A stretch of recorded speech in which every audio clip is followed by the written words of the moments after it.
కరుణాతరంగితాక్షీం ధృతపాశాంకుశపుష్పబాణచాపాం అణిమాదిభిరావృతాం మయూఖైః గురుడిత్యేవ విభావయే భవానీ. గ్రహముల యొక్క ప్రభావాలు మనం ముందుగా తెలుసుకోవడం ద్వారా ఏమవుతుంది అంటే, రోడ్డు మీద రాళ్ళు ఉంటాయి, గోతులు ఉంటాయి, ముళ్ళు కూడా ఉండొచ్చు. దీపం చేతిలో ఉంటే అవి చూసుకుంటూ నడుస్తాం, తప్పుకుని ముందుకు పెడతాం. నీళ్లున్నాయి చెరువులో, మెట్ల నిండా పాకుడు ఉంది, మనకి తెలియదు, అడుగులు వేసాం. తెలియకుండా వేసినప్పుడు పడేదాని దెబ్బ గట్టిగా ఉంటుంది. తెలిసాక జాగ్రత్తగా అడుగు వేస్తే జారకుండా కొంచెం ఆ ఇబ్బందిని తప్పించుకోవచ్చు. అలాగా గ్రహాలకు అనుకూలతలు ఉంటాయి, వ్యతిరేకతలు ఉంటాయి. ఆ అనుకూల ఫలితాలను, వ్యతిరేక ఫలితాలను ముందుగా తెలుసుకోవాలి. అనుకూల ఫలితాలను తెలుసుకోవడం ద్వారా దానికి అనుగుణమైన కృషి చేయవచ్చు. వ్యతిరేక ఫలితాలను తెలుసుకోవడం ద్వారా దానిని నివారణ చేసుకోవచ్చు.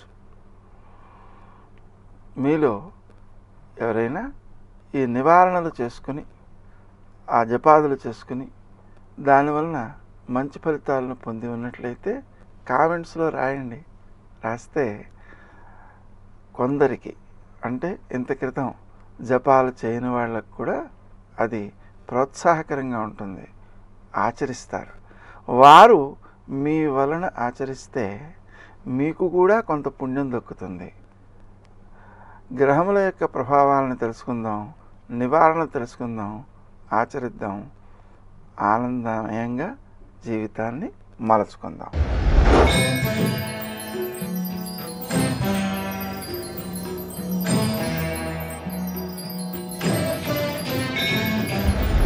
కన్యా రాశి. ఈ రాశి వారు తాము ఆచరించే కార్యక్రమాలలో విజయాలు సాధిస్తారు, గౌరవాన్ని పెంపొందించుకుంటారు, ఇతరులకు సహకారం చేయడం విషయంలో ముందంజ వేస్తారు. తద్వారా మీకు కూడా ఇతరుల నుంచి రావాల్సినటువంటి సహకారాలు పూర్తిగా అందుతాయి. మీ క్రింది వారు పనిచేసి ఆ పని వల్ల వచ్చేటువంటి పేరు మీరు పొందేలా చేసేటువంటి అవకాశాలు కూడా ఉంటాయి. అయితే అలా ఇతరుల నుంచి ప్రయోజనాన్ని పొందినప్పుడు ఆ ప్రయోజనానికి తగినట్లుగా వారికి కూడా మనం ఆదరాన్ని ఇవ్వడము, అవకాశాలను ఇవ్వడము అనేటువంటి వాటికి ప్రాధాన్యం ఇస్తే ఆ కృతజ్ఞత అనేది సత్ఫలితాన్ని ఇస్తుంది. స్నేహ సంబంధాలు అనుకూలంగా ఉంటాయి. శత్రువులు మీకు అపకారం చేద్దామని అనుకున్నా వారికి విఘ్నాలు రావడం ద్వారా మీరు బయటపడిపోతారు, అంటే మీకు అపకారం జరగదన్నమాట. స్నేహ సంబంధాలు వృద్ధి చేసుకుంటారు. ముఖ్యంగా రావలసిన సొమ్ము కొంత వచ్చినా ఆ డబ్బు కొంత ఖర్చు అయిపోయేటువంటి అవకాశాలు ఉన్నాయి.